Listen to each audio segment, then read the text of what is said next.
Good morning, everybody. Hope everybody's doing all right. So, let's go. Let's see what fun lies in store for us today, shall we? So, what are we doing? We're evaluating GUI technologies again. Yeah. If you want to know more about the history, go watch some of the old videos. We chose one and then it didn't work out for us. Well, possibly didn't work out for us. It's not 100% certain yet. It depends whether the one we're currently evaluating works out for us any better or not. The one we're currently evaluating is EGUI. Let's drop back to a browser and we'll go with it. I'll show you that. Here we go. Right, this is EGUI. And you're supposed to say EGUI, not EGUI, apparently, because that's what it says. Anyway, we've been using this, but we're running into some issues. In EGUI documentation, it basically runs over some of the problems that it has in this advantages and disadvantages. And the top disadvantage listed in the README is this one, layout. Now, anyone that's reading this, come into this, do not underestimate what an issue this really is if you want to create nice looking UIs where everything isn't just sort of like haphazardly bundled into a window. Do not underestimate the severity of this disadvantage. Do not. That's my advice on this so far. Right. So, what layout problems are there? What layout problems are there? Okay. Say you've got a window and you've got a text input and a button next to it, and you want the text input to resize with the size of the window whilst keeping the button next to it the same size. Good luck. Good luck. Yeah. You think it's easy? No. No. No. No. And so, yeah, okay. So some people have tried to solve this problem of layout. For instance, the Hello EGUI crate project. Where is it? Let's see if we can find it. Oh no. Oh dear. Honestly, there is there is a thing. Let me. I suppose we need to go into the Hello EGUI. Yeah, this one, right? This project has got a bunch of crates.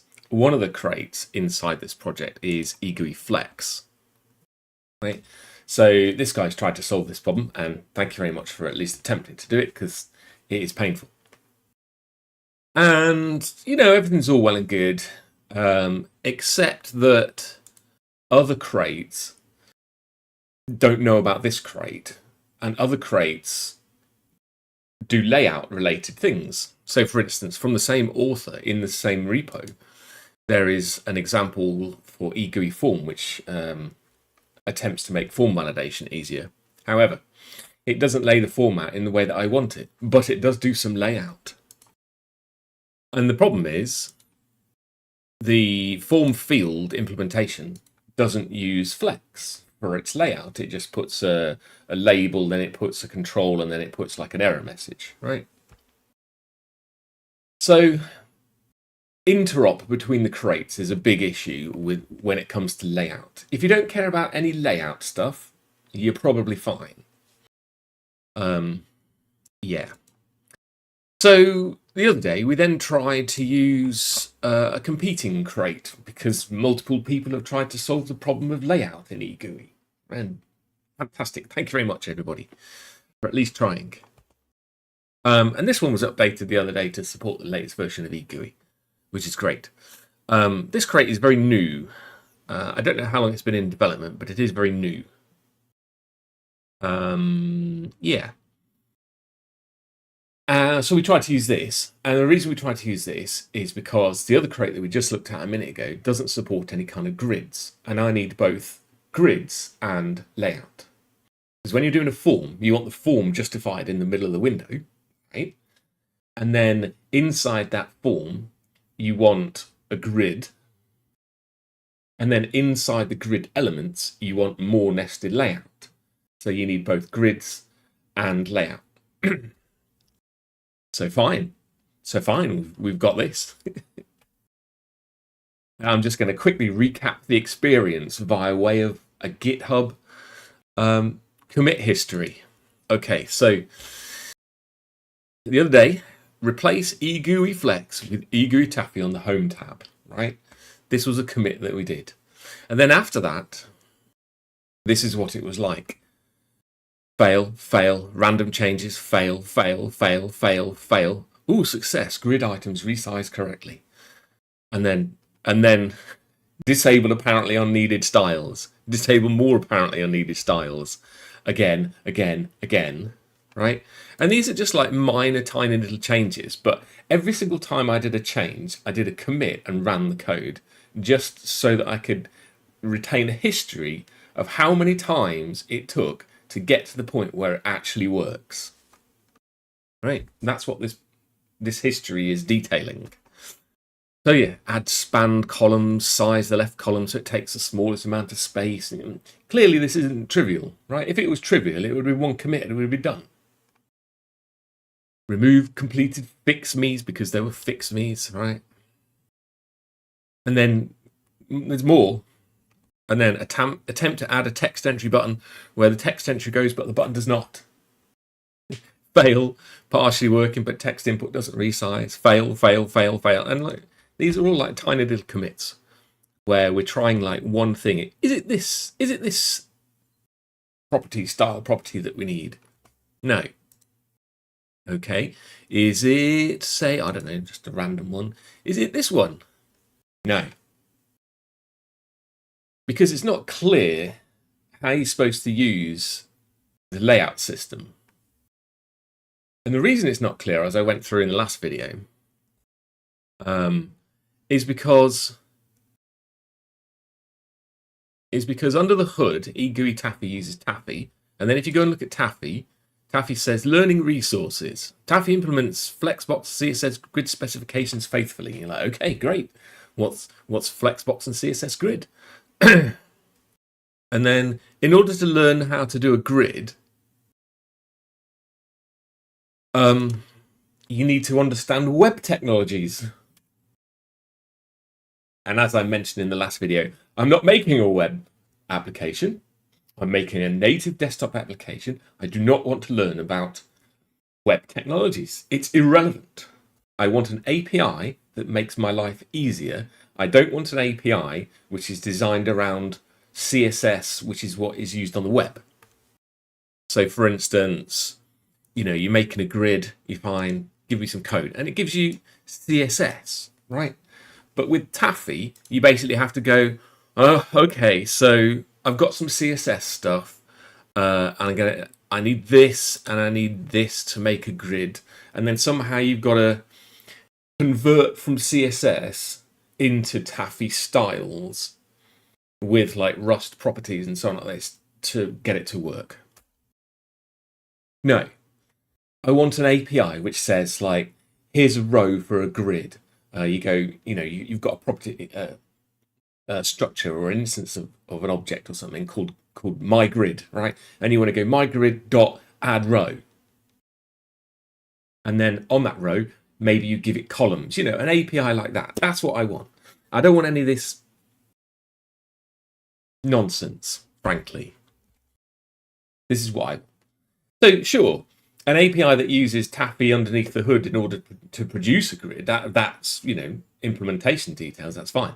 But for the user who doesn't know anything about CSS or anything like this, which if you're just writing a native app for the first time, why would you? It's painful. It's extremely painful. Extremely painful, as my Git commit log attests to. Right. And then there was much fapping about. And then it turns out that Taffy doesn't support resizing a widget, a text input widget. And you have to do workarounds to make it work. We're going to quickly delve into what makes it work and what makes it not work. Let's have a quick look. So in Taffy, right, there is, and we're looking at the Taffy code at the moment here. Let me see if I can find it. In the EGUI widgets,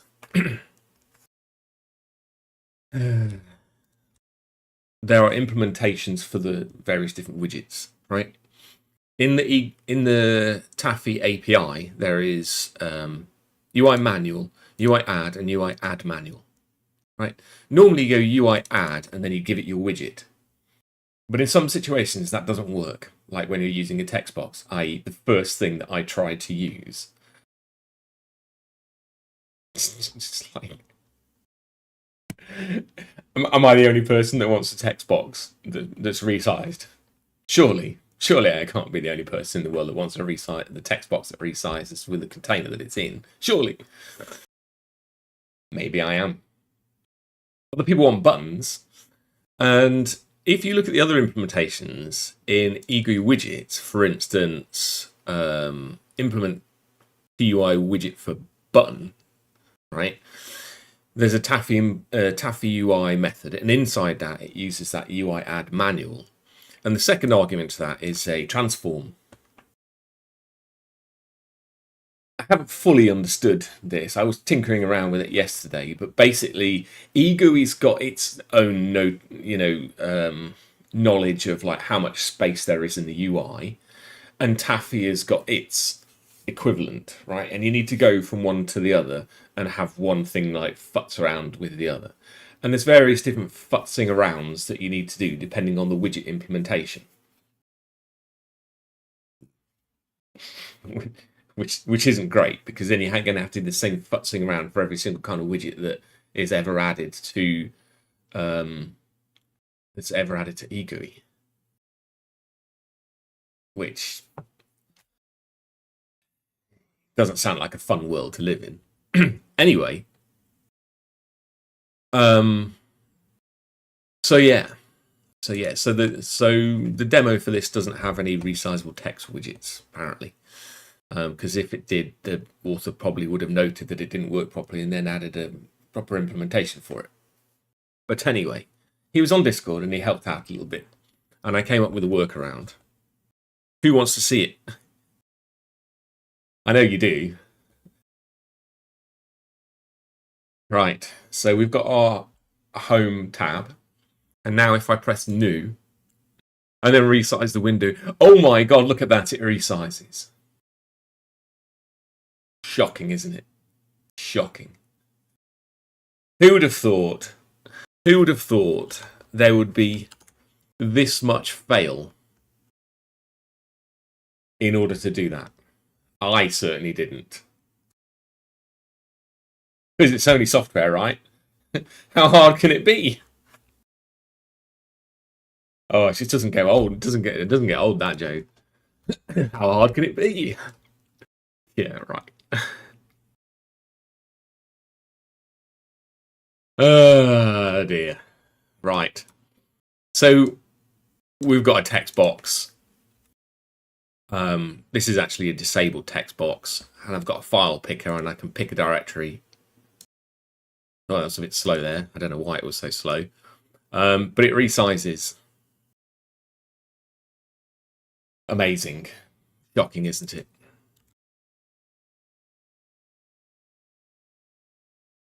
And then we're just going to have a little fiddle around with this and see if we can break it anymore. I press return there. I'm pressing Shift N, Home, Shift End, Control Left, Right, Control Shift. It seems fairly reasonable. It does work indeed. And then what about copy and paste? Copy, paste. Yeah, we've got a text box. It seems to work great. And if we resize it and then try and do text selection, because this test breaks many other UI frameworks. So we're going to try clicking, and then I'm going to drag the mouse past the end of the text box, and we're going to see what happens. Who thinks the text scrolls with it, or who thinks there's going to be a rendering error? Place your bets. Okay, let's find out. Oh my God, it works. Well, okay, let's go back the other way. It works. Anyone that's tried to implement text edit and had to go through all this pain knows that what I just demonstrated is non-trivial to solve. So, well done. Now just fix the layout and everything will be fine. So, okay. Let's get on to the next topic.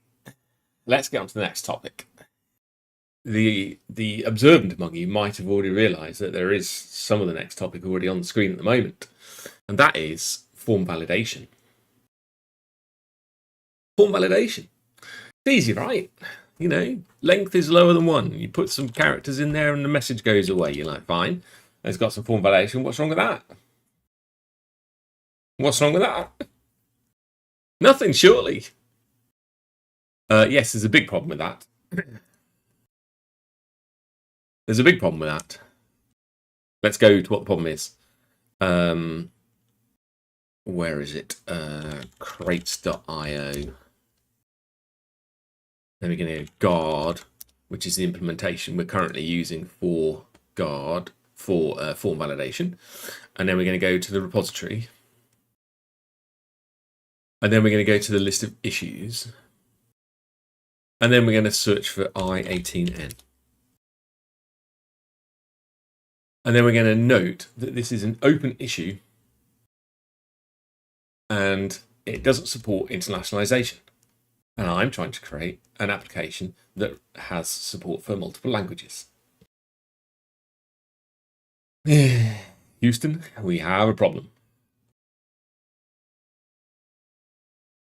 Yeah. I've commented on it, but it's not, it's not done yet. So I was using guard for form validation. The way that the validation is currently working is that you've got derive attributes and validate, which basically implements or uses macros to like generate methods like validate, for instance, which gives you like validation results and reports. And then later in your code, I'll come back to some of this code in a minute. And then later in your code, you can generate a field path.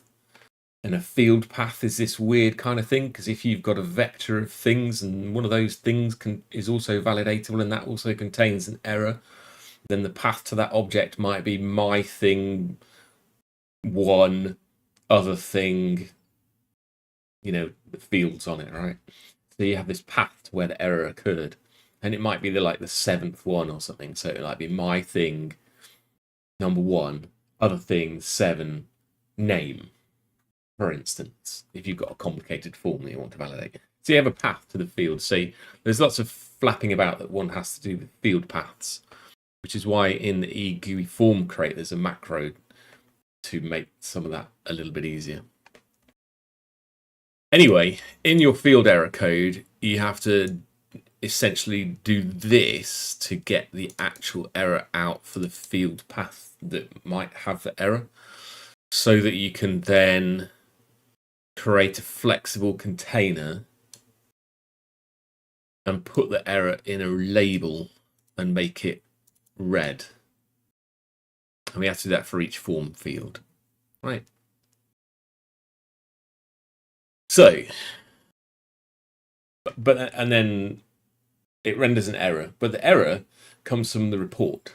And the report does not, it contains like English strings. It doesn't contain keys and arguments, which could then be used to look up an error message. So let's quickly look at examples of form error messages in the main project that we paused work on. Here are some translatable error messages. Like this.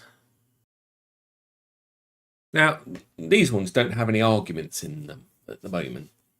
But depending on the validation constraint that you've got, you may need to display a portion of the argument used for validation in the message. Such as like if you've got a password form, it must be greater than 8 characters long or something like this, right? The 8 would be specified in your validation rule. Let's have a look at an example validation rule. So on the fields, for instance, here we've got this length min1. That number 1 in that one, often you want to have that appear in the message. So yeah. So basically you need to have a report which contains the key and the arguments so that those can be used to generate a translation key or just look up something in the translation and pass the arguments to it as well. Right. So that's what we're going to try and solve. So I think what we're going to do is just delete the form validation that's currently there and then start again using the other system. I hate doing things twice, but you know, whatever. Validation result, and then error messages. And it's all in the Git repo. If we want to refer back to it, we'll just look at the commit. Everything's fine. And then we've got field error.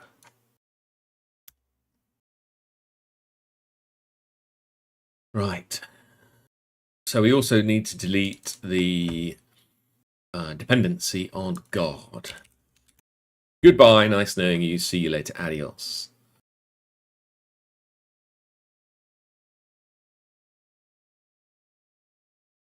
Okay, let's try and build it and then just clean up any warnings and errors and things like this that we might have.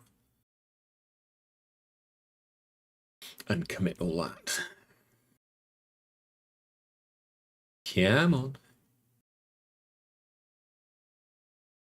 There it is. Goodbye.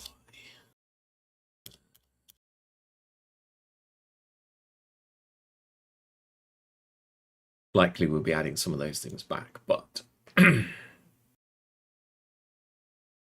yeah, I'm not going to delete my error color yet. I do want that. It's fine. Okay, so delete guard form validation code. Right, so we need an alternative. What's the alternative? Now, no.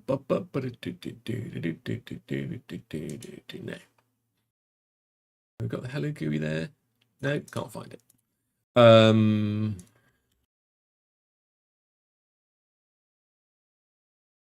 Right, so in this hello EGUI crate in project, in one of the form crates, it details 2 options. Should I use validator or guard?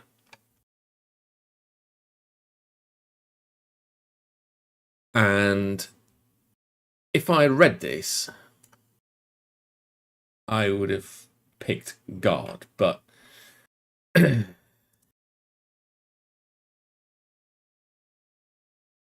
that bit I missed. Oh well. When I was trying to make the decision, well, which one should I use? I was doing it based on the reason that guard exists, which it tries to fix some of the problems that validator has. So I'm like, okay, well, that seems like the right thing to be doing. But apparently they haven't done any internationalization yet. So I don't know. Maybe when they add validation support, we have to come and revisit this again. I don't know. But anyway, the other one is this one.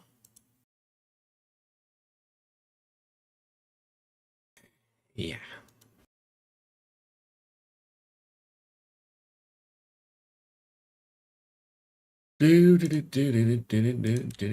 Validator, great.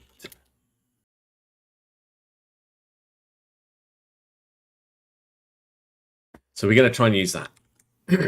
Make a note. Let's see how it's supposed to work.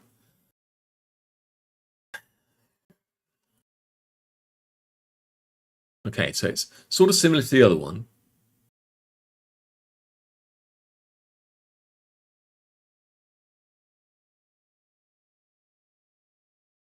But validation error.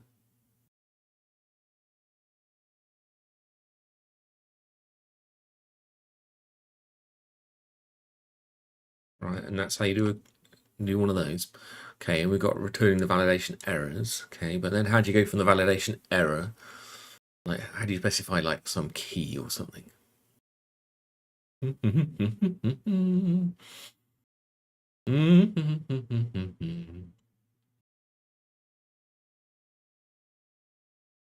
Validation errors includes a map of errors keyed against the struct's field names.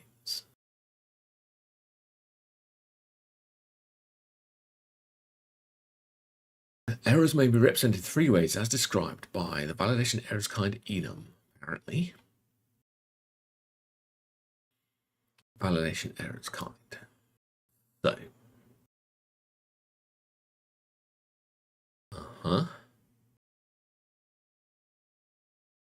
So you get another structure validation errors, or you get a list, or you get fine. Code is probably what we're going to try. And then params, look, that's where it's going to be buried. That length and the thing that we need to create a I18N key.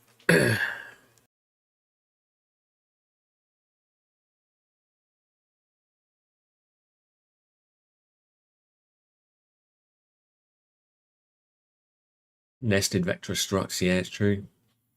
Sign up data, for instance, yeah, contact details, and then nested. And then contact details needs to be validated, fine. And then preference has got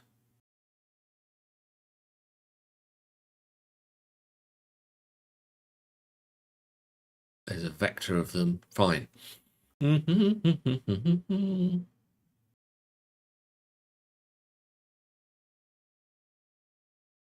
Cool, fine. And then we've got the various different validators. Email length, URL, min max equals fine. Ranges. Reasonable documentation here. This seems pretty good. What I'm interested in is how you specify a code. Message and code. Here we are. Code. There we go. That's what we need. That's what we need.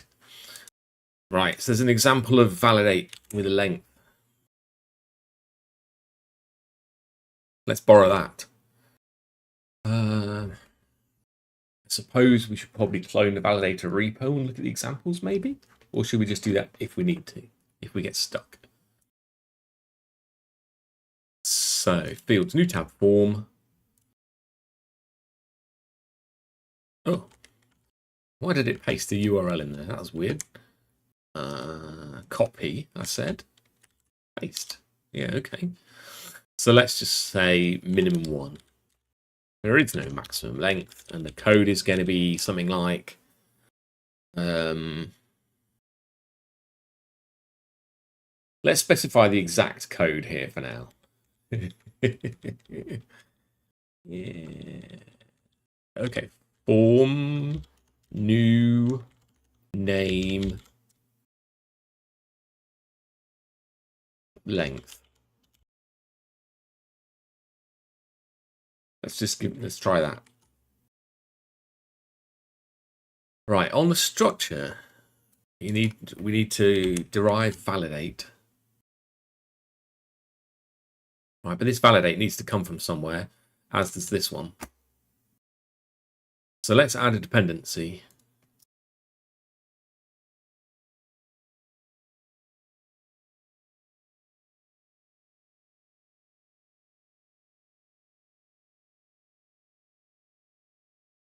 And let's have a quick look at the features. Because remember the other day, we were flapping about for 20 minutes trying to work out why we couldn't get the code to compile because we forgot to add the derive feature, which validator also has. So, fine. I'm kind of curious as to what that index map feature was.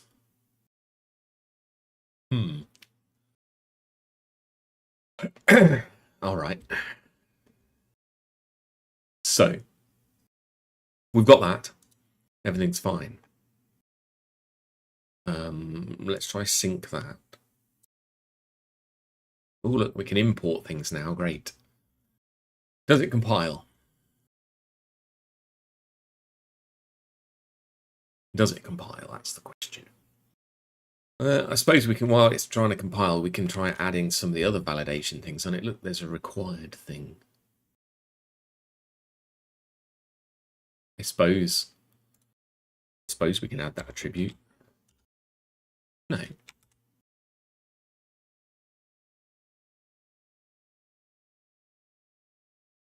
And these are both required options. Does that compile? It compiles. This is good. So now how do we actually validate it? Let's have a look.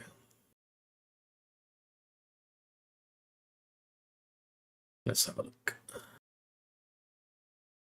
You call validate on it and you get some errors. Fine.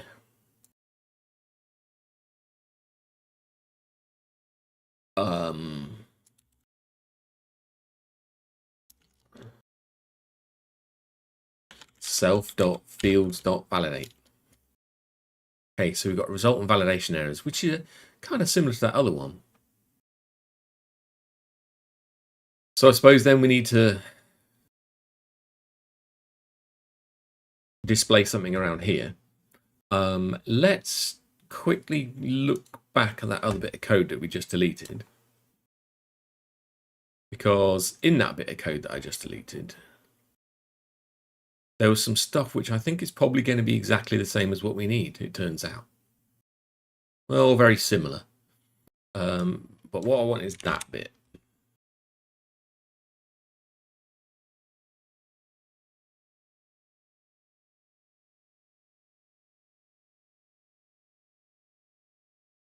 Right.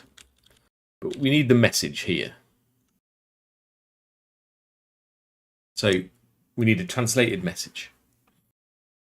And we need to check to see whether there is an error message. So I suppose we go if let error validation errors. Is that what we said? Yeah, it's a result. Oh, not there. Then run this block of code. Right, but we still don't have a message. So now we need to get the message out of the validation errors somehow.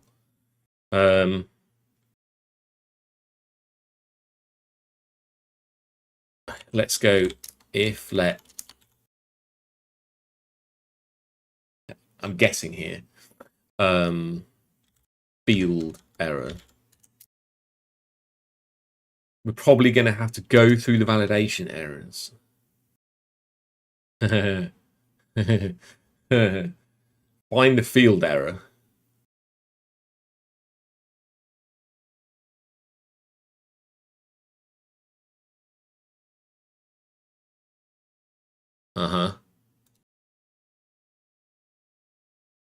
And then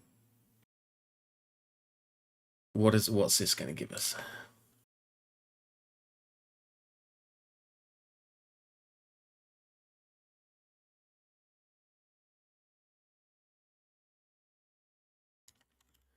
Let's have a look.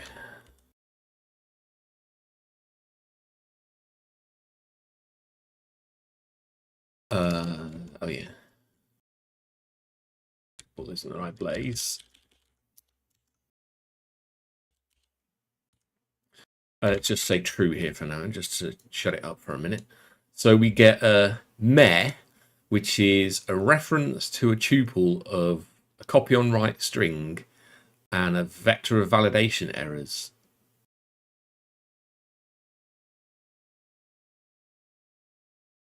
I guess because there can be more than one validation error. Oh. Oh. I suppose instead of finding, we want to filter then, and then we need to have this in a, well, this bit in a loop.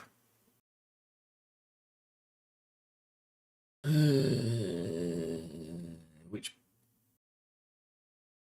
well, I suppose if we generate a vector of error messages, and then if it's not, oh dear.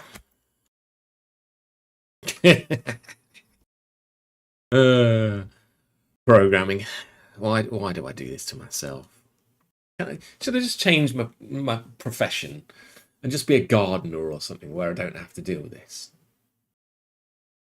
Or a plumber? Because maybe plumbers have to deal with less shit.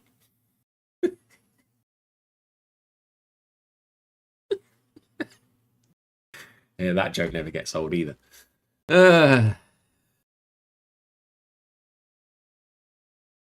Okay, fine, whatever. Let's just comment this out for the moment. Deal with it later. So we want to filter, not find. And then let's just say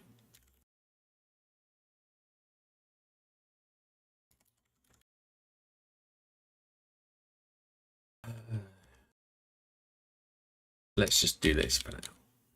And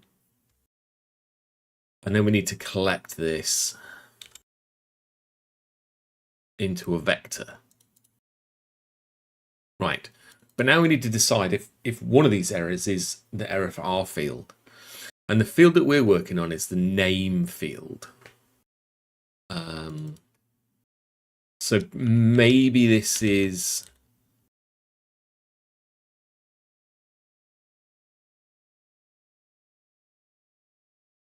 I mean, what do we even want to do here?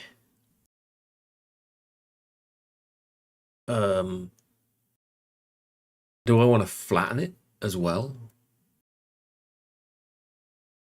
Probably. Isn't there something in the API that just makes this easy for us? Surely. There must be.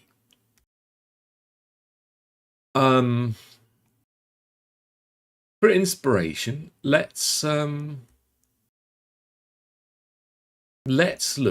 at the code for Hello EGUI, which does a very similar thing. Because it has a method somewhere.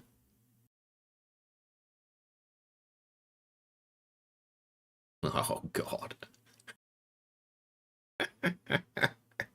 It has a get field error. This.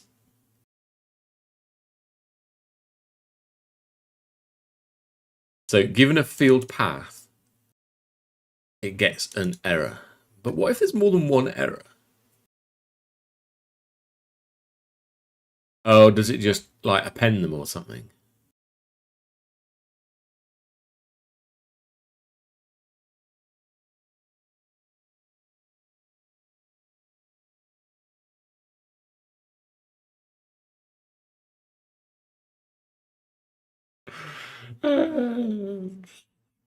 Why isn't this code that we're looking at now in the validator crate itself?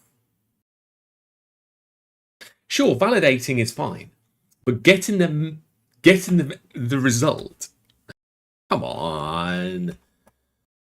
Okay, let's clone it and have a look at the implementation. And oh no, oh no. Maybe there's an example. Maybe there's an example. Okay. Has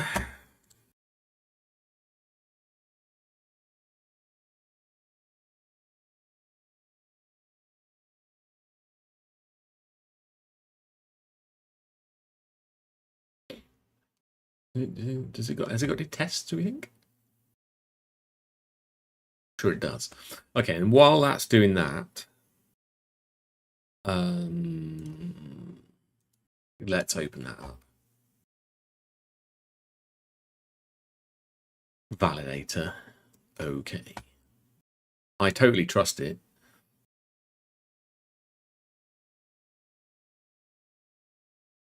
Yes.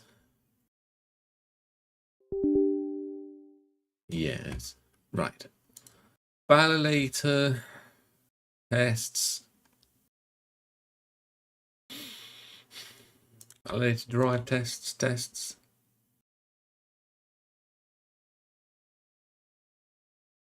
I'm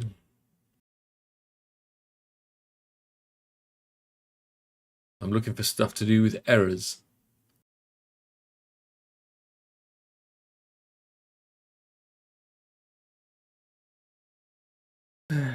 Right.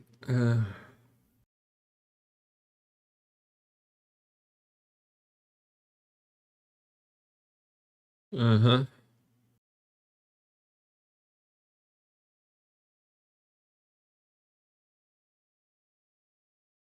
Like, I'm not really interested in whether the required validator works.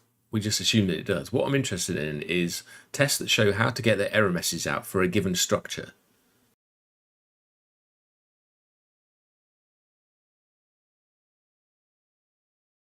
Wait a second.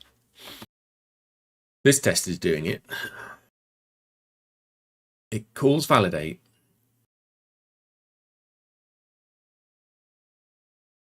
Then it gets the field errors, and there's a contains key.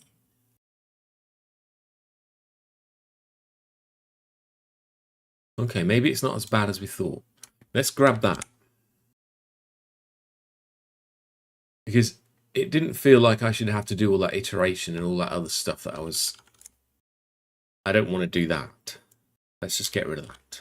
Let's just paste this here for a moment.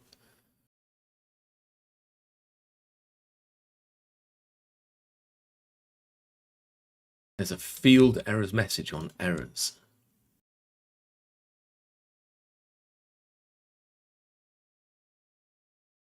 Field level validation errors. Yeah. Yeah, because if you've got nested ones, then it's a bit of a problem. You have to start futzing around with paths and things. Let's just get basic stuff going and then worry about it later. Because what we might have to do is make a new crate that just takes the validation error getting code out of the EGUI form crate.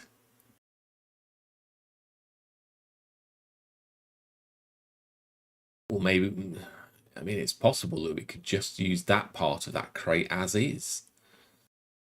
But it seems a little bit weird to just use that bit of it instead of the other part of it. I don't know.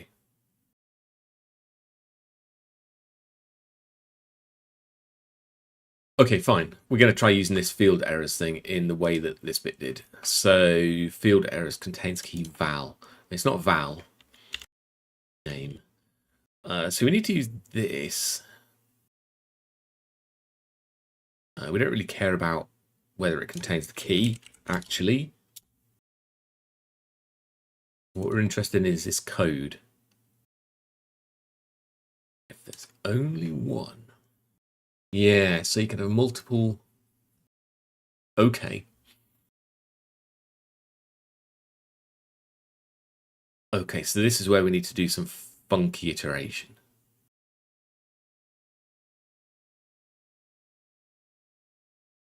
Okay, so I suppose if errors dot name. Okay, let's assign it. Let field errors.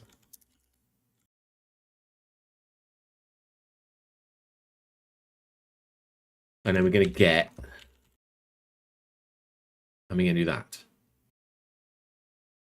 And then I suppose we can go if let some field errors. Then we can put this bit back in. right? And then here we can do some iteration.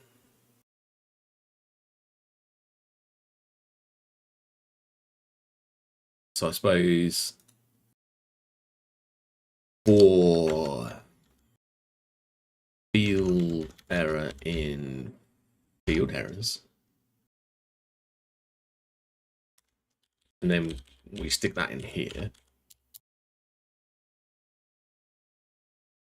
And then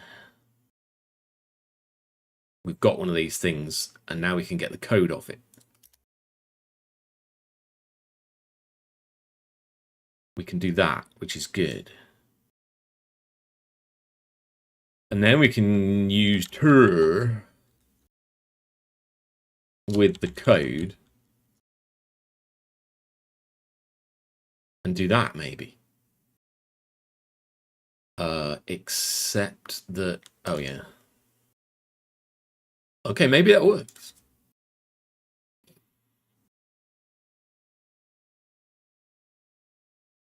And then let's just, I'm not even going to try running this yet.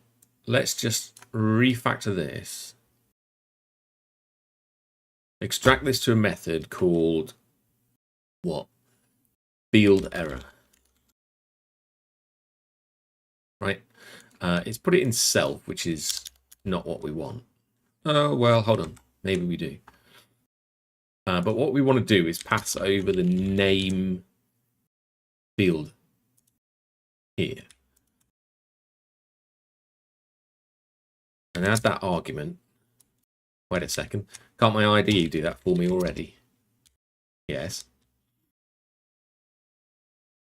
And then we want to use this, which will be field name. And we want to use that there.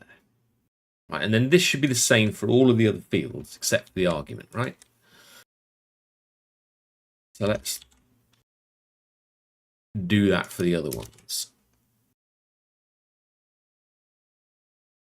Now, my IDE is a bit dumb. And it didn't know I was going to use it twice. You know, how could it? How could it? So we need to pass a reference to that. Otherwise, we're going to get borrow checker errors.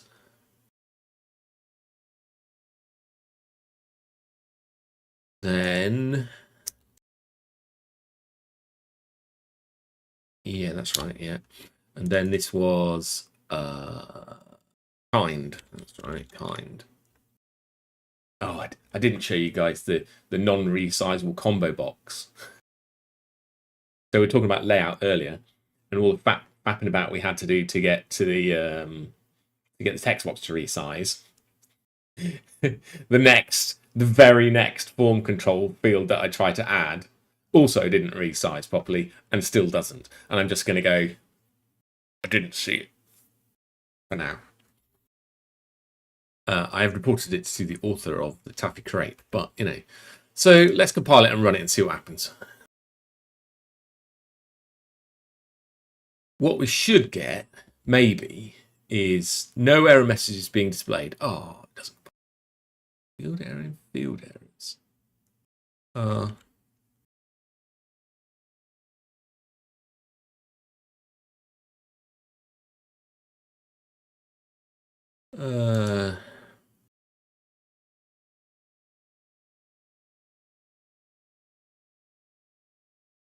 Can we do that? I'm not sure whether TR is going to like a cow. Okay, we're okay. You know, I suppose we could. We're only using this code thing once. Sometimes it's nice to see the types you see, but now I don't know what type that was now that I've done that, whereas before my IDE showed me what the type was. I like it like this. I'm leaving it like that. Let's get rid of this. Let's get rid of that and do a new one. Well,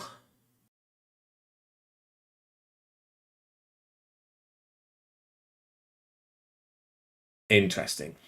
That's kind of what I thought was going to happen because we haven't got the translation keys. And the TR macro and it basically doesn't show you anything if you've got a missing translation.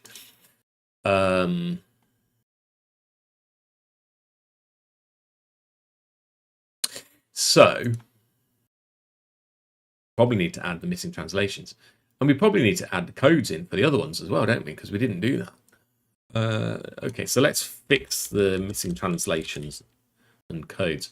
Surprised it didn't crash or anything there. I wonder what. Hold on a second. Wait, just one cotton picking minute. That's what people used to say, apparently. Code. What is this code then? What is this code for the other two fields where we haven't specified a code? Let's just go println. No.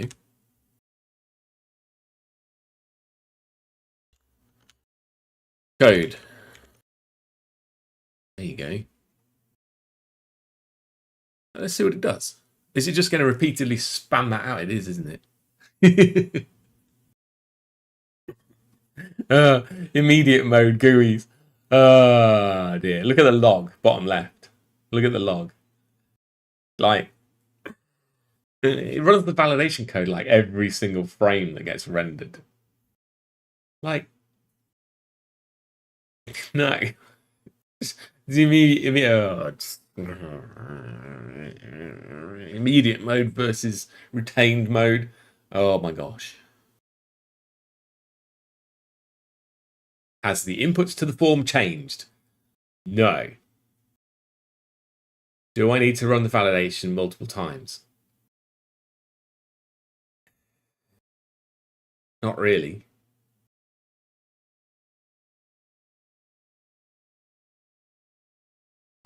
See, just moving the mouse cursor over it causes form validation code to run again.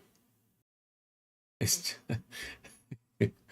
oh, when I actually try and come to use EGUI for something serious, like in the MakerPnP project, where I've got like my application state in a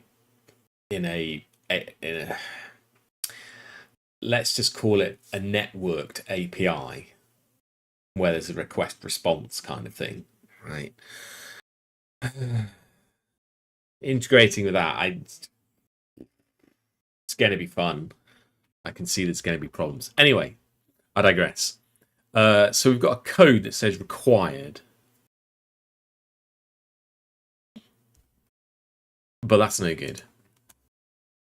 Okay, so it does have a default code if you don't specify a code, which probably, yeah, fine. So this is going to be form common required.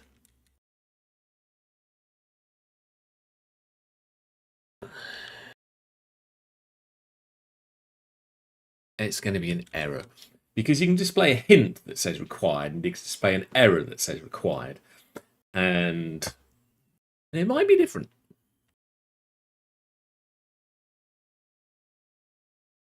We've not got hints yet.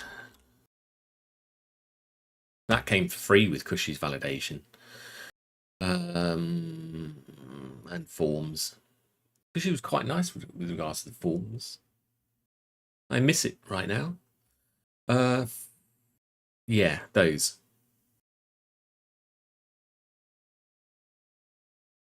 Do I want to do error as well here? Well, I mean, I've done error here. Form, and then I've got the name of the form, and then I've got the name of the field, and then the fact that it's an error. I suppose it makes sense to do it like that.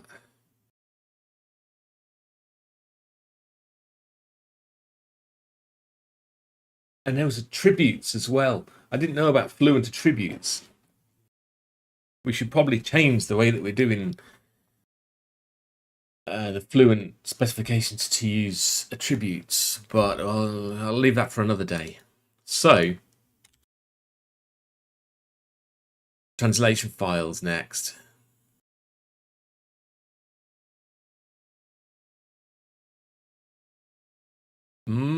This one. It's going to go here. Now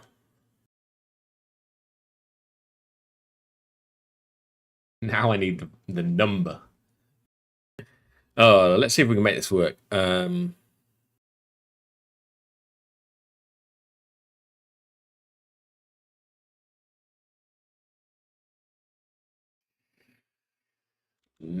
Minimum. I don't know what the argument's going to be.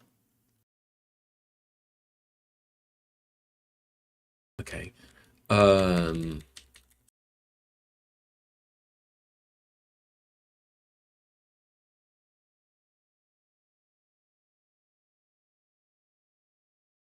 Let's see what happens. I'm just going to run it. No, it's definitely not going to work. Because the translation macro has a second argument when you've got parameters. And we need to go from validation errors to fluent params or something. Unknown field code? Why?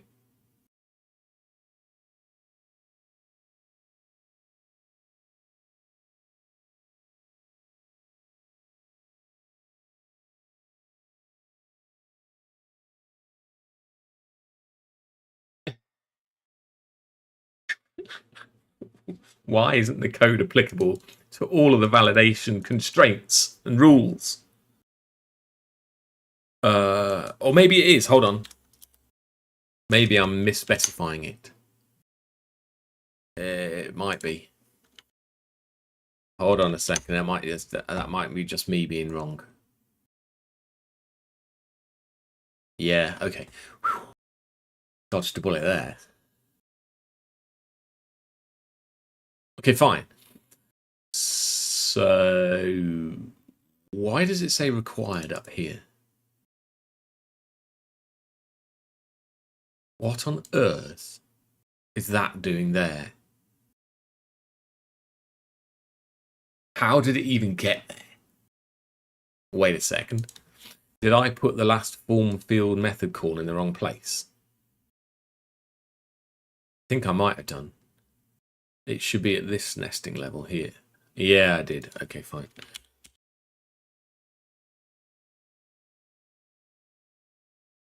This is what happens when it takes so much code to create a form.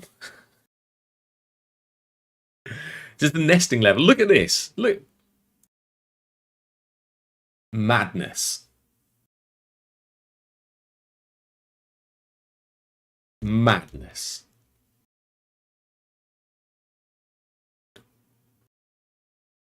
Well, how many levels of indentation is that? We'll ignore the method one. We'll get 1, 2, 3, 4, 5, 6, 7 levels of indentation. Because of the way that the layout system works.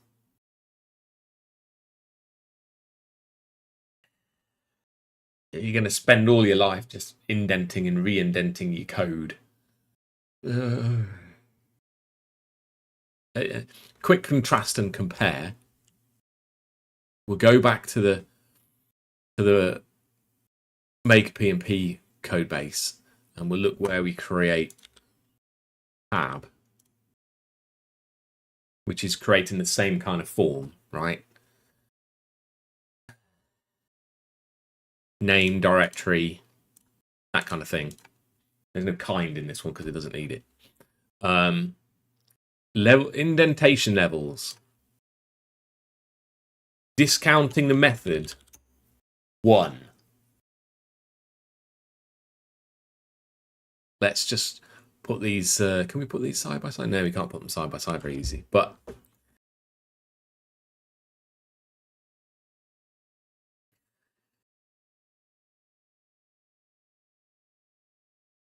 no.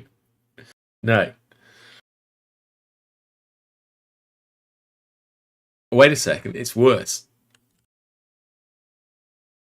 because. Okay, so actually 0 levels of indentation here, and because one of the levels of indentation was the implementation. So it's 1, 2, 3, 4, 5, 6 levels of indentation.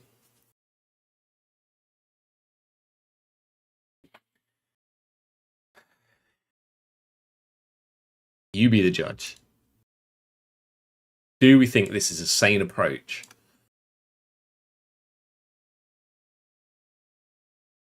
I don't.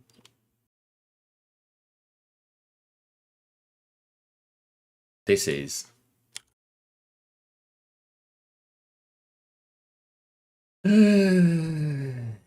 right. What were we doing? Trying to get error messages displaying on the screen, weren't we? Look. Oh yes, we had some rendering issues with the required thing being in the wrong place, but now it's in the right place. So that's good. But we don't have this argument going through yet because we've not told it about the argument. So somehow we need to fix that. So down here, let's put a breakpoint on here and run that again and look at the field error. No, the debugger's going to crash instead.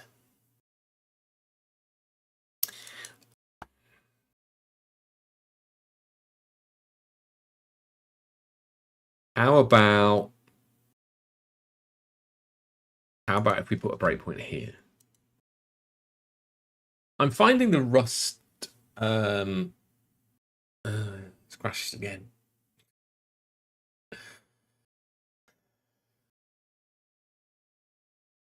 I'm not sure what it is that's actually crashing, whether it's GDB or what. But when GDB tries to do inspection of various structures, there's something in some structures which just cause the GDB to just crash and die.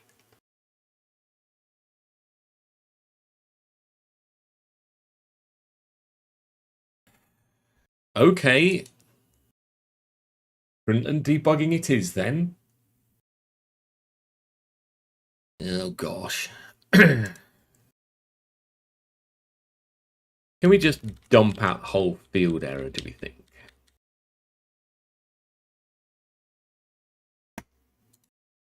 What kind of world is this? Right. So we've got a field error.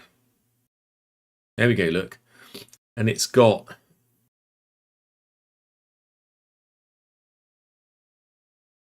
a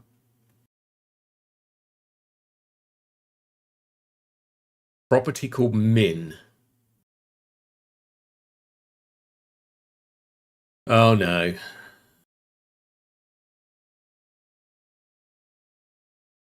Oh no.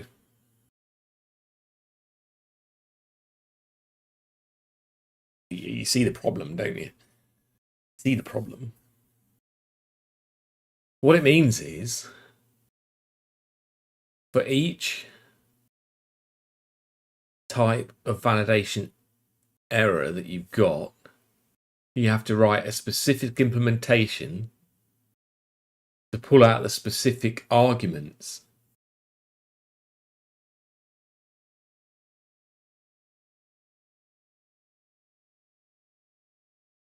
Please tell me that's not the case. Let's look at the validation error API for a moment.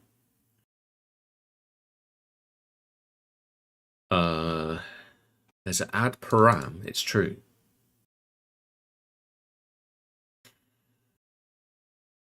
But what I want is the params. Wait a second. Maybe it's just the way that it's just that. Maybe it's just the no params. I just want the params. Okay, maybe it's not as bad as I'm thinking it is. Let's say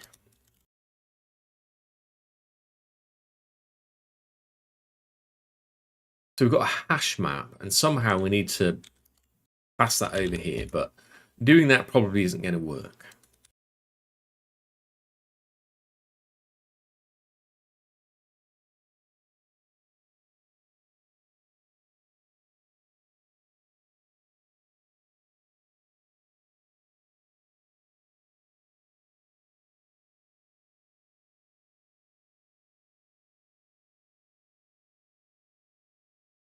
we've already got a hash map, and it's trying to build a hash map.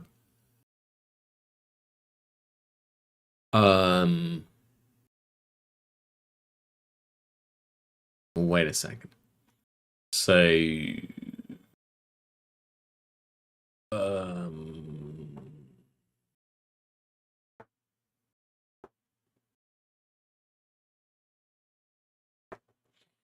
that's interesting. I think we might not be using the right feature. Let me just check that. Hold on. EGUI 18N. Yeah, look.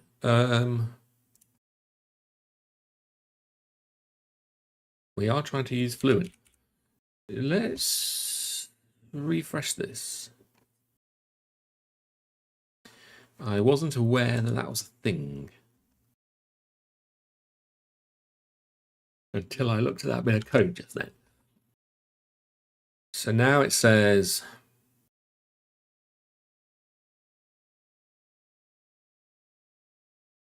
here we are. Yeah, so now it's trying to create fluent args, which I guess is good. But it's trying to do that from the arguments that you've got. But we've already got our arguments in a hash map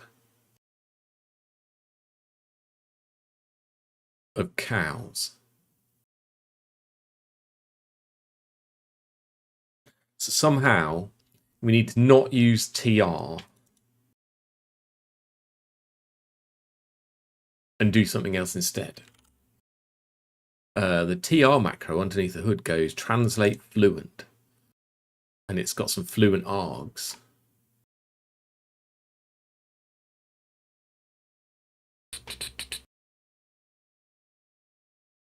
So we need to build fluent args from validation result. Surely someone else must have done this already.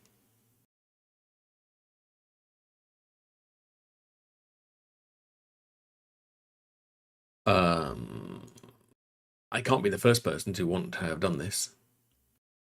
Is this one of those situations where I should just be using AI to write the code for me? Probably is. Because, it's 2025. But let's just look for another example first. Let's look at the validate project itself just to see.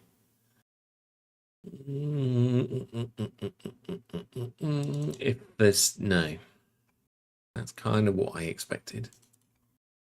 There's no. I'm looking for fluent dependencies to see before I even start looking for tests which might use fluent. No.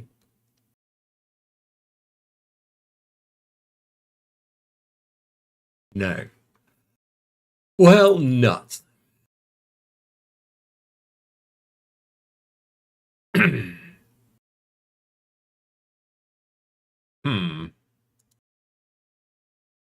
Okay, well, how hard can it be? Go on then. Here we go. So instead of tr, we need to go translate fluent, I think. And we need the args. So we've got params and we need to get args. And the tr macro that I was using was creating fluent args and then adding them to it. But we need to do that programmatically and not in a macro. So let's say let mut args is this.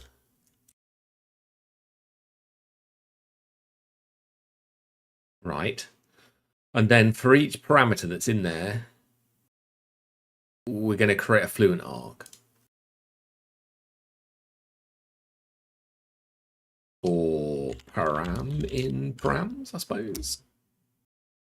And what is this? It's probably the name and a value or key value. And then I suppose we need to create, and this value, okay,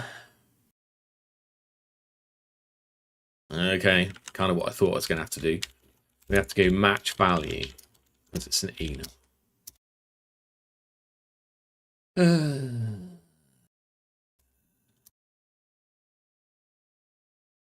Wait, why is it doing that? What? Why is it confused like that?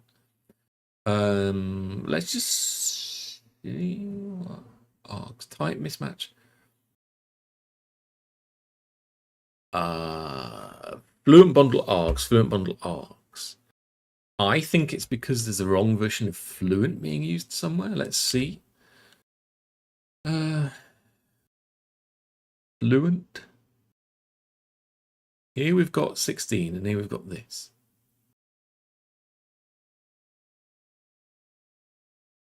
Let's just hit compile here for a second.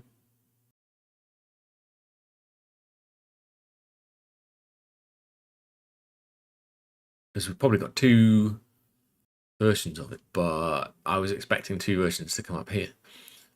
Undefined use of value. Yeah, it's true. Import.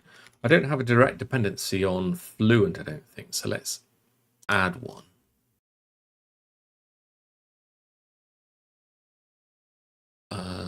Okay, fine.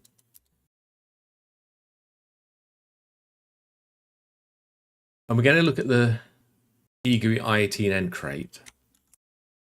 I don't know why my IDE keeps opening things like in tiny little windows.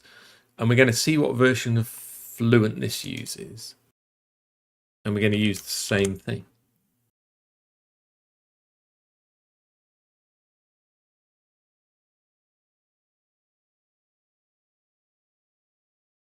Yeah, we are. Right. And then we're going to wait for that to resynchronize. And now when we go back here, we should be able to... No. Is it Fluent bun? What?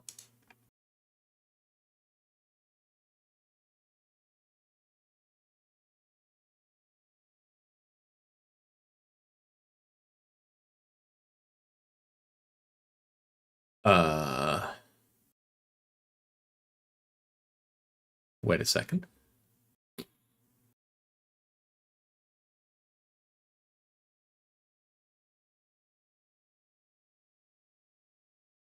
Yeah.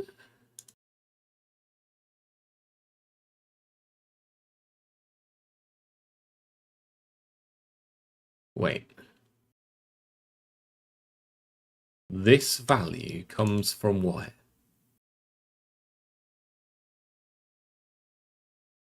Wait, what? Surday Jason. Are you sure? Params. Params is a hash map of value, and that value...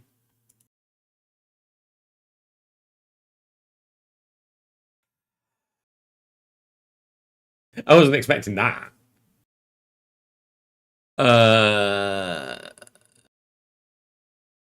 Okay.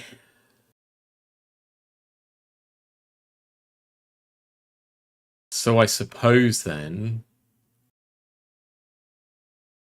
we're going to need a dependency on Surday Jason.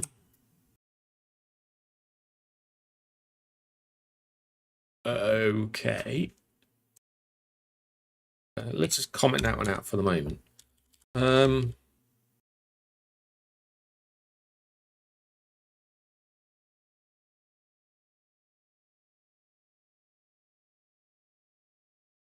Oh, I suppose we can just go one here like this.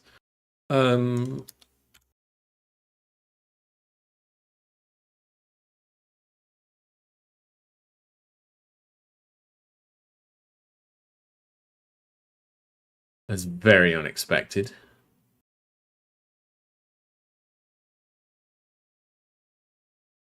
Right. So if we've got these things, now we need to create one of these things for it. So let's just deal with the number one first. So this is going to be a Fluent. What do you add to these things? Fluent args. I think it's like a Fluent value or something.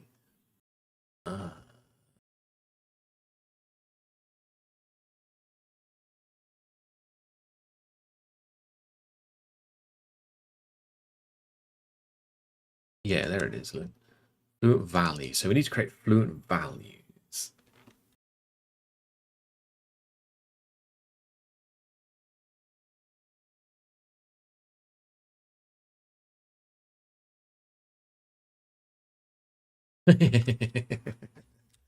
And fluent value, of course, lives in fluent bundle.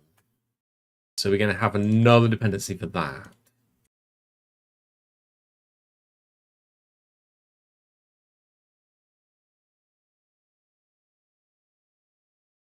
And then we might be able to import this. Yeah, there we go. So now we can go fluent number and give it the number, maybe.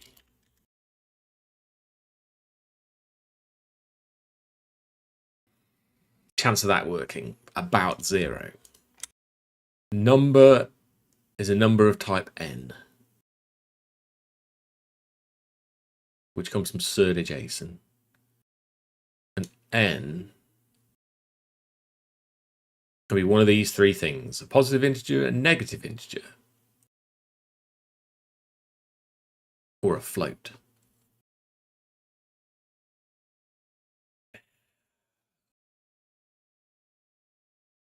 Why does the validator API use surd JSON types?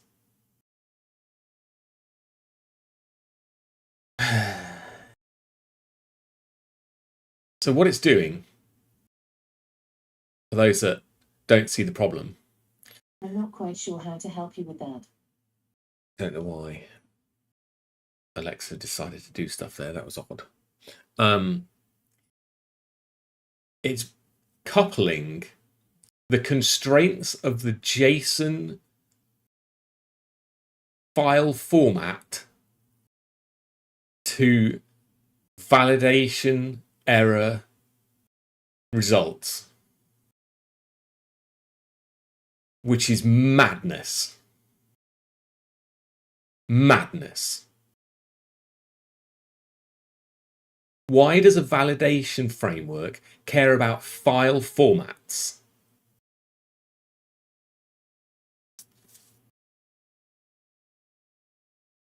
It shouldn't.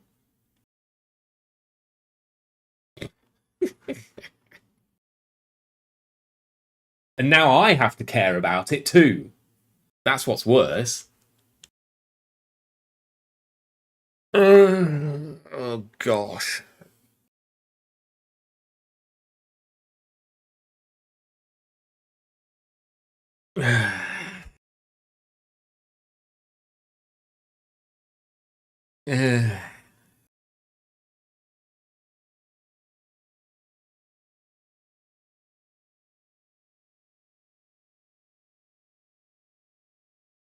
Let's just hope there's like some random converter thing here. Let's just see.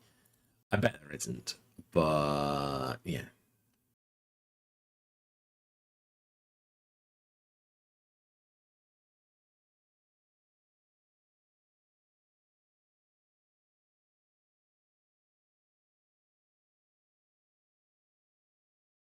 Surd adjacent number to implement into fluent number. That's what I want. No. Oh, really? Really?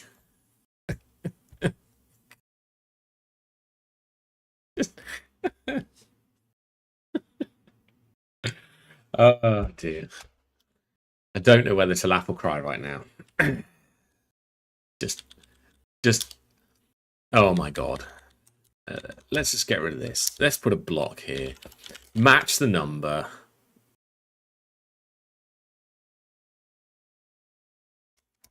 Add. Oh wait. Is it like this? I forget. No.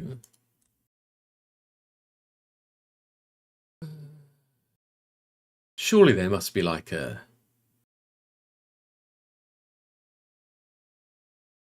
helpful same conversion utility. Look, there's a bunch of from. and as is.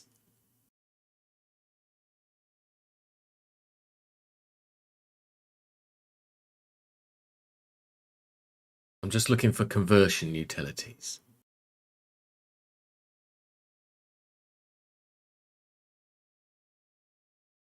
Ah, see, this is so stupid. It's so stupid that I'm even having to look at this code right now.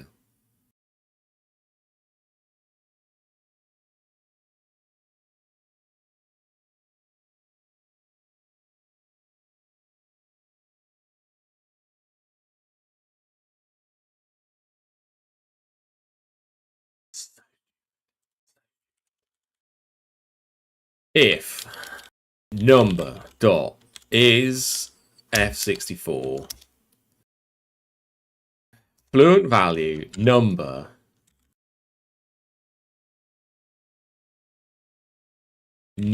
dot as f64,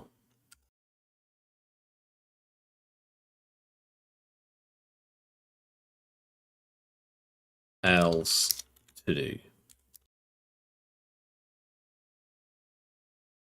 Do we think that as f64 returns something? So it returns an option. So we need to unwrap it. Fluent number.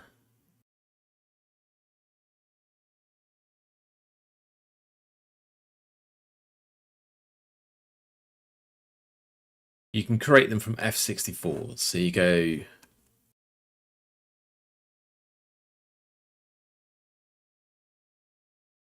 Oh, can I cheat and convert it to a string and then try and convert it to a string again?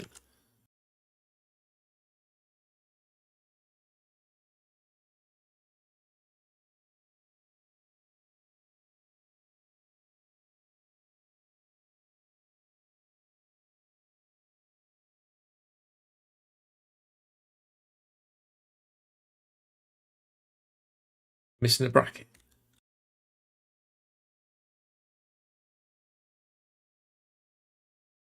Fluent number. Oh, yeah. Right, so we need to add that to the list of args.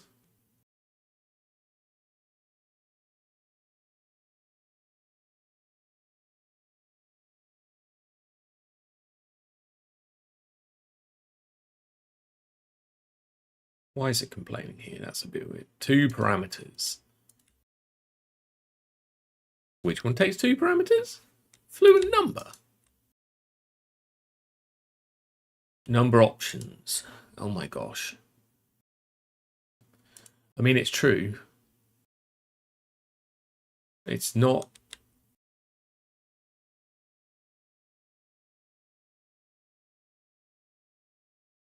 There is a default. Okay.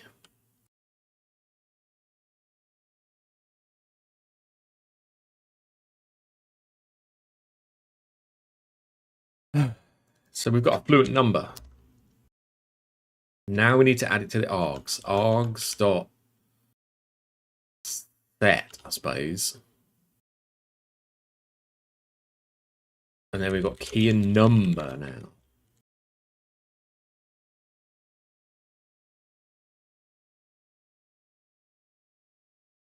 Let's just see if that compiles. No. So key is, I don't know. It's something that goes into cal argster. But that looks like what we've got now.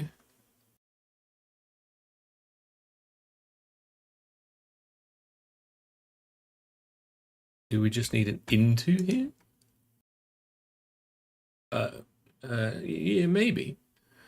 Translate fluent, and then it wants a reference to some arguments. Type annotation is needed. No, so what do we do here? So args, this is a reference to copy on write.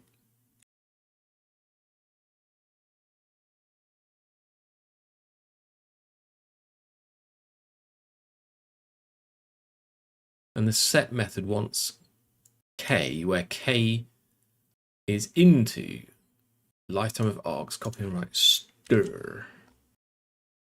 Copy on right, stir. Copy on right, stir, as opposed to copy on right. Oh, I thought that's going to be string reference. Not.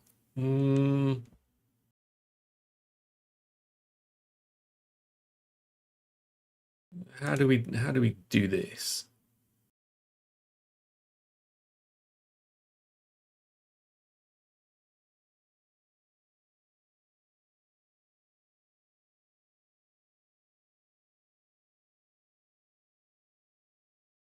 Just going to try random things because I don't know.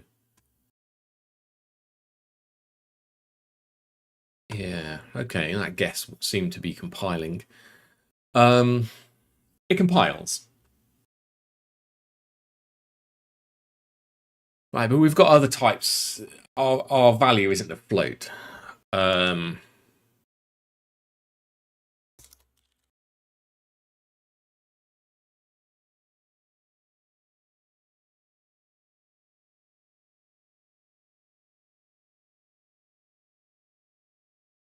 Let's do the I-64 one.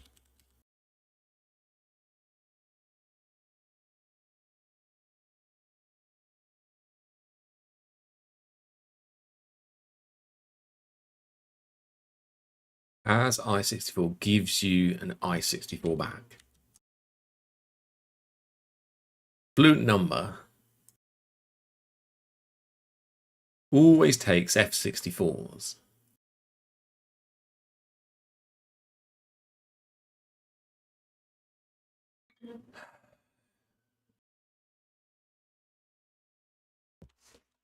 Kind of curious to know what this is.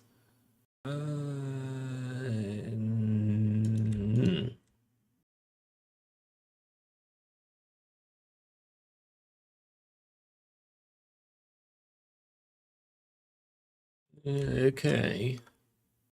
I mean, there's going to be some like weird rounding errors as soon as I start doing this.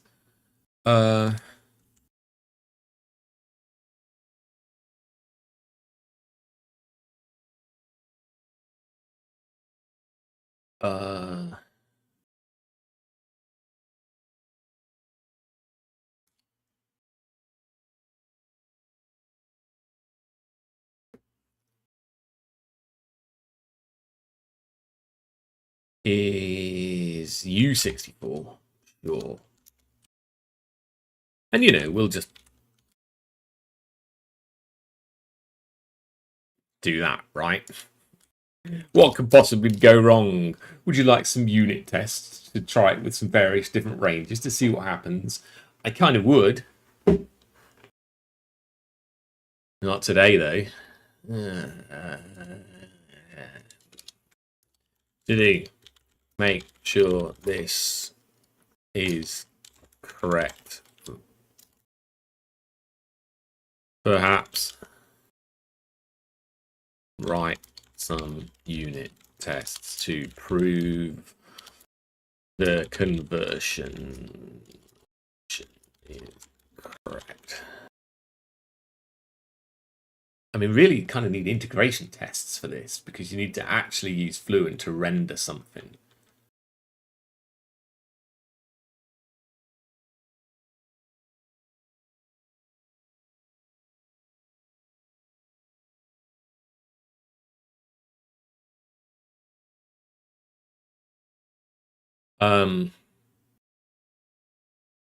Let's just put to-dos for all the other ones. And if we get a panic,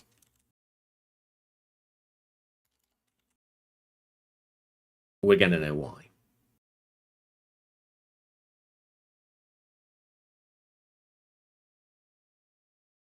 I mean, if it's not an F64, I64, or a U64, then what could it be?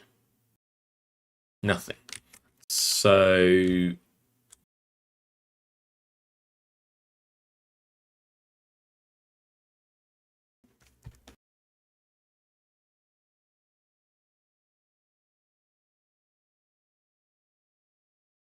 yes, I did just do that.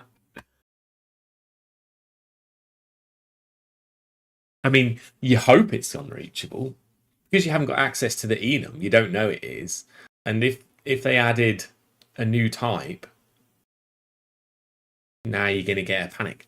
But you don't know what to do if it's not one of these. So what else can you do?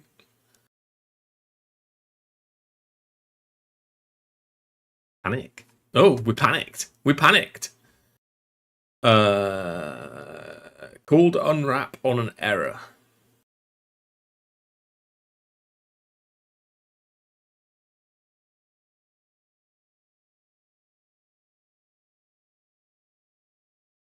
Where?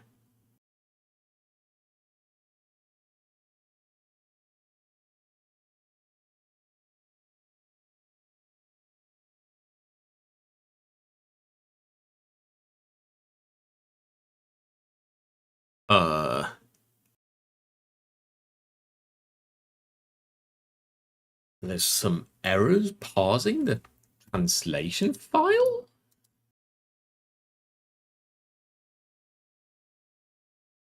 There wasn't a minute ago. I mean, that's what we just added.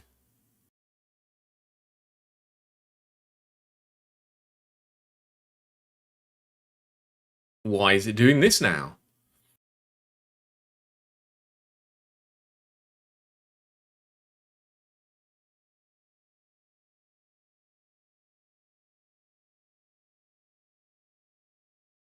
That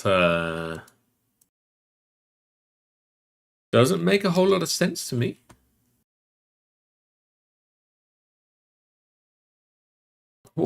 Why? What on earth is going on? Let's put that back. Wait. The dependencies were changed, weren't they?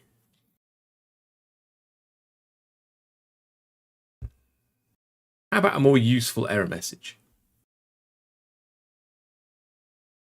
Is there an error message embedded in this? Like,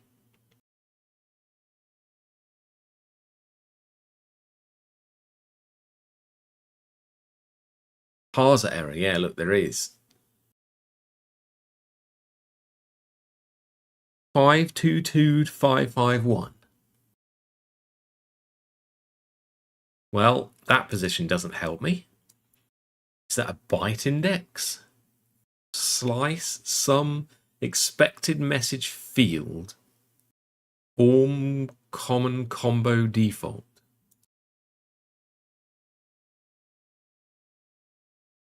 It's empty. There's just no value for it, but I don't know why that suddenly causes a problem when. Okay, so now we've got a different panic. Not yet implemented. A string. We've got a string. What string? String. String. Apparently, we need to implement this. Maybe it's easier. Fluent value. String. String. Wait, no. Maybe.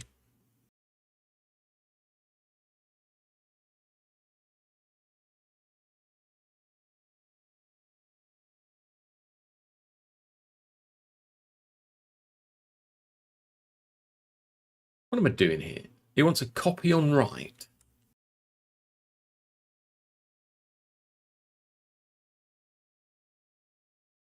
Can we? Oh yeah, and then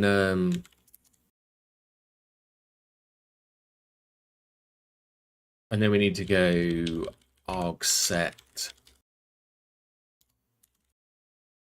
value. Let's rename these to value because we are actually returning values. No.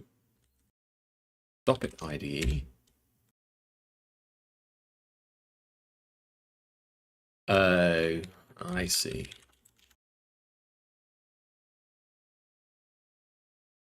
it's a little bit confuzzled about the... I'm glad that I'm doing this now because that just makes it better for everybody. Okay, what about compiling now? Oh, apparently we can do into. Great. The into in Rust is a bit funky. You just like, I don't know, maybe someone implemented the trait. Let's try calling into on it. Compile? No. How many times as a Rust developer have you tried doing into on something when things don't work as you expect them to? I bet it's a lot. Oh, another panic. What else don't we have? Not yet implemented. Which one? We've got nulls. I mean, what do we do in a case of a null? I don't think there's anything to do.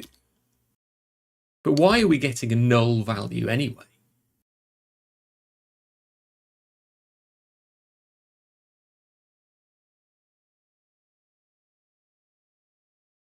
We're iterating over parameters and it's returning a value null.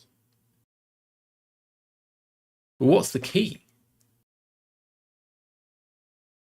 Okay. Should we go warn?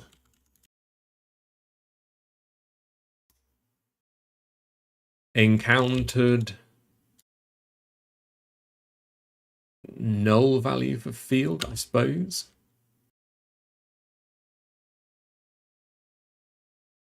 Run.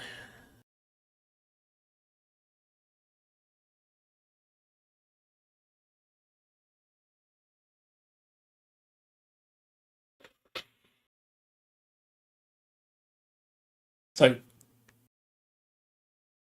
we're getting there, except that we've got the wrong thing here. Value. So this is min. So in our translation files, we're supposed to be using min, I think, because I think the key is that. Aha! It works. Look, it says minimum length 1. And the number comes from the validation constraint. Amazing.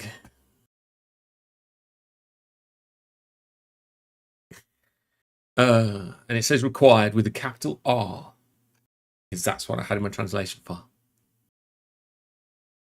But now we've got a problem. This kind thing has got these double quotes in here. And we shouldn't have to do that. But we did. Because when we changed some dependency, we randomly got like a panic on startup as it tried to pass the translation file. What happens if I leave it like that now? I mean, let's just run it again. And it panics. So how are you supposed to use an empty string in Fluent? Because it was fine before, and now it's not.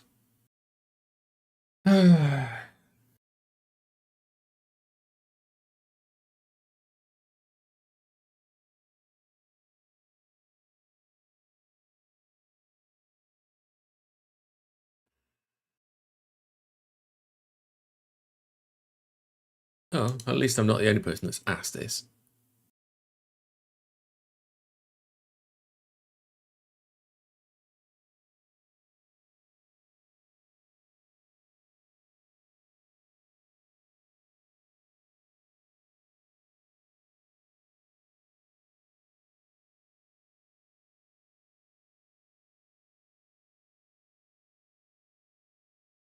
Let's try it.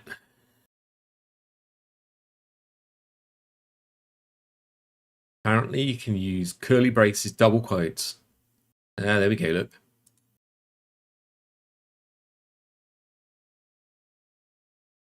It works. See?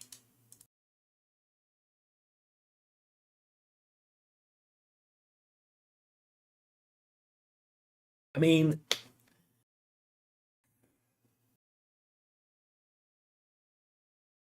do we want to say, oh dear, what are we trying to communicate here to the user?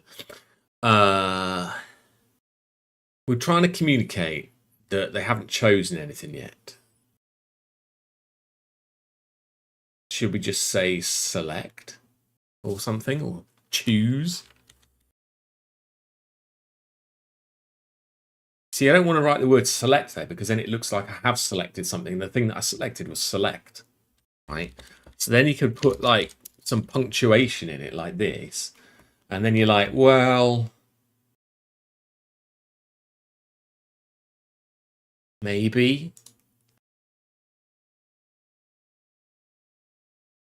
And now it says select like this, but I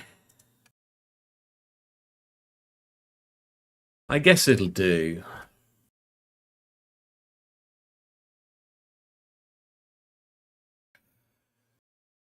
Problem with these combo boxes with no default.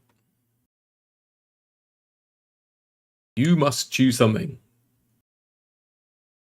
Okay, use. So we're going to do a commit. Use validator for form validation with I18N support. And that's the key difference that we did. We had to jump through quite a lot of hoops in order to do it. And, you know, arrays and objects. We're not going to worry about that. Let's do a quick commit there. Right. Let's see what we can do here, because this bit doesn't really belong here.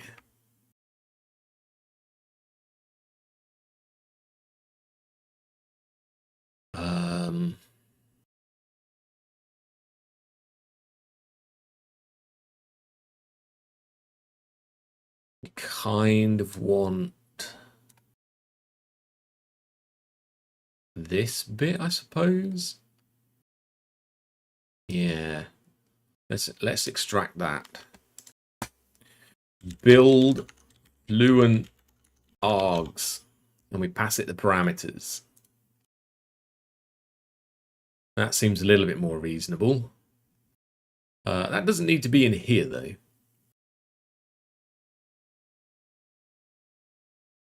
Mod. Oh, I don't know. Validation. No. I18N.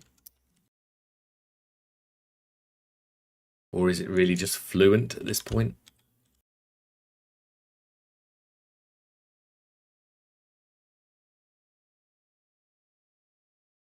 Fluent helper. Fluent util.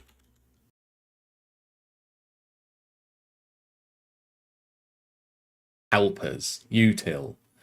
It's one of these garbage bin names where you just end up putting loads of rubbish into it unless you name it properly.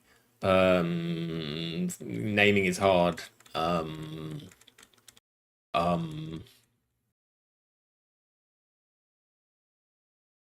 Fluent. Let's try and be a bit more specific. Fluent argument helpers. And then people can only put argument helpers in that module, and that's a little bit better than just calling it util. Okay, let's move this somewhere. We'll make it public first, and then we'll do that. And this thing is going to be public, and then we should be able to compile it still. No. Oh dear. I suppose we're going to need some of these.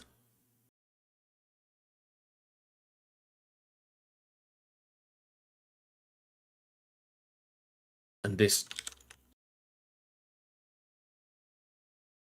Oh, what am I doing? Like that. Yeah, we can't call Aster. There's always a reference Aster. Because why?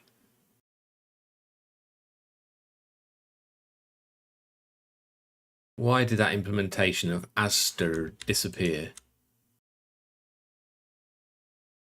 Because the copy on write has a different lifetime.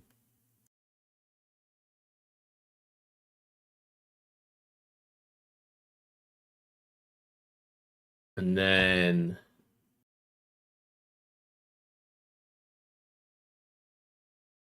just everything has the same life. Does this have it? No.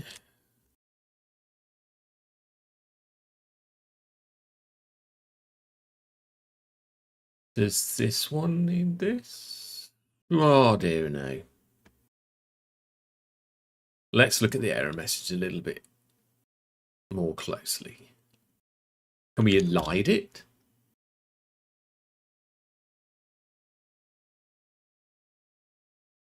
We know that the arguments are going to contain... I don't know what.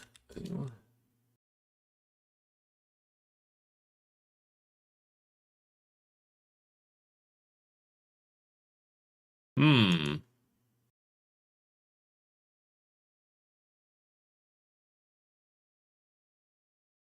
Oh, it's just a missing import now.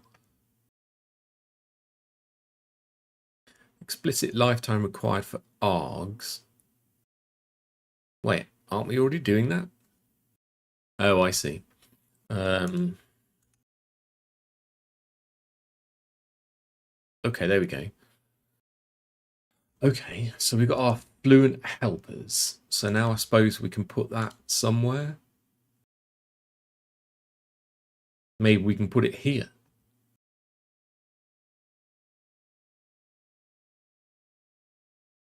Movie.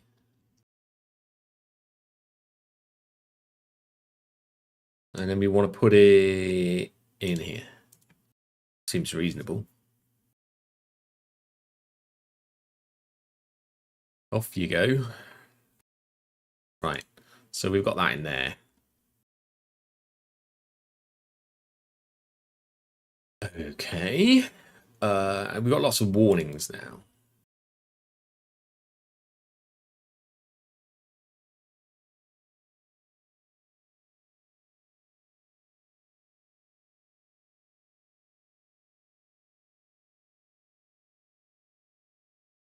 Okay. Okay, that's all right. So, it's about 2 hours now. We're into this. Deary me. I think I need a break. So the next thing that we've got to do is make the submit button work. And when I say work, that depends on the requirements for this project. And there's also something else that's irking me a little bit about this. I don't expect to see any field errors. I mean, yeah, I was gonna say I don't expect to see any field errors until I've pressed submit.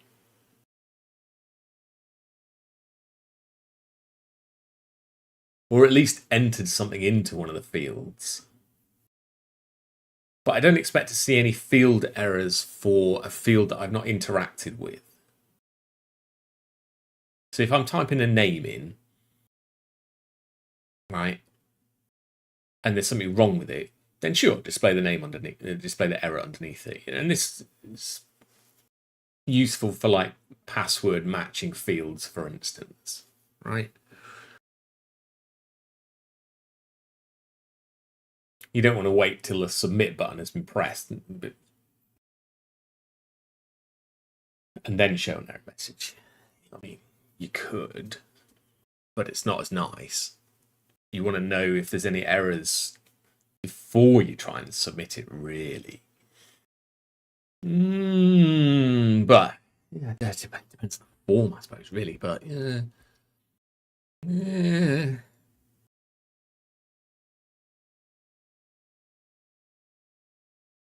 So we could do some improvements with regards to the form fields not displaying error messages until they're interacted with, I guess is what I'm trying to get to. And then when you press submit, it shows the errors. And then if you interact with the field again, it clears the error and then shows any new errors as they occur, I suppose. Something like that. Don't fancy doing that right now. I think what I'm more interested in is getting the document tabs for this example working. Let's have a quick look at the requirements.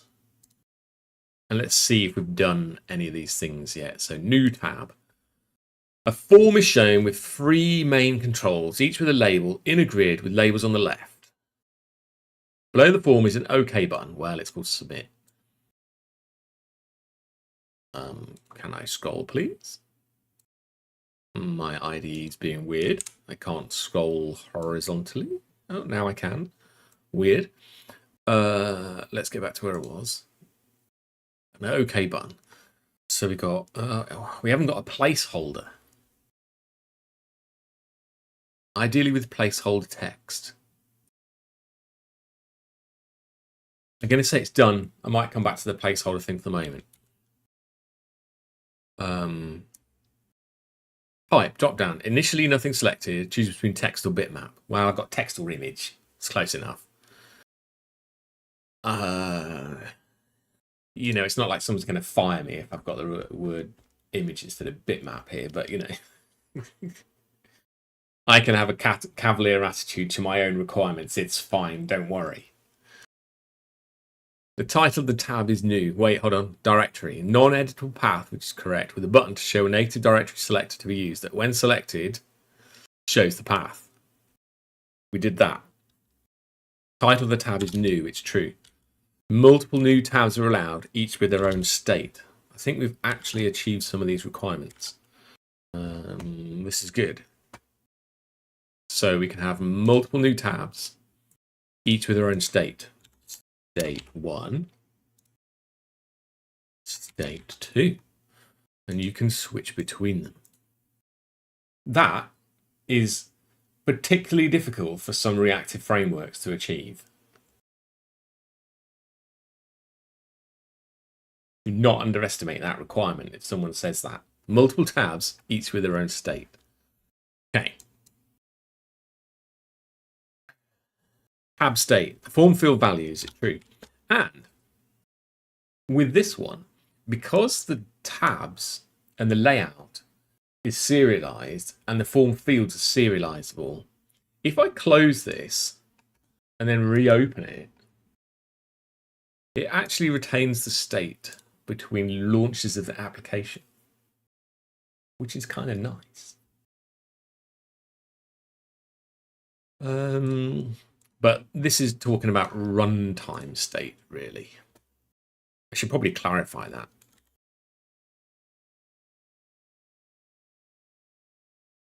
So we need to deal with when OK is pressed, right?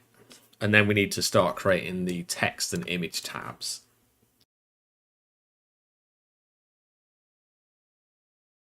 Yeah. And I want a language dropdown as well. So there's a few things we can do in the next stream. I'm not sure which one we'll do, but that's what fun lies in store for us. Fun. Oh dear. Yeah, okay. So let's quickly do a commit.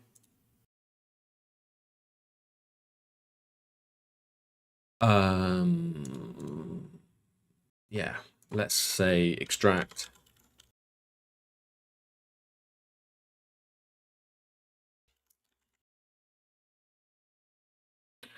What is this?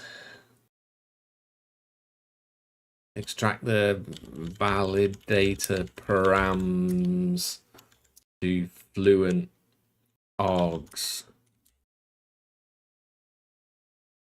code to a function.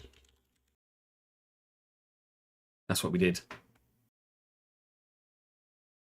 We extracted it. We've got some extra white space that we don't need. Okay. Update requirements date. Thus,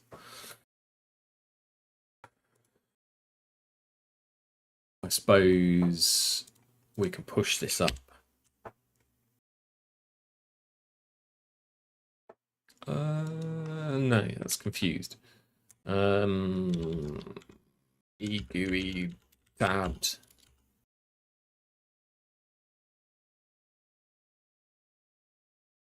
Try taffy. I mean, it's still in the try taffy thing. We are still trying taffy.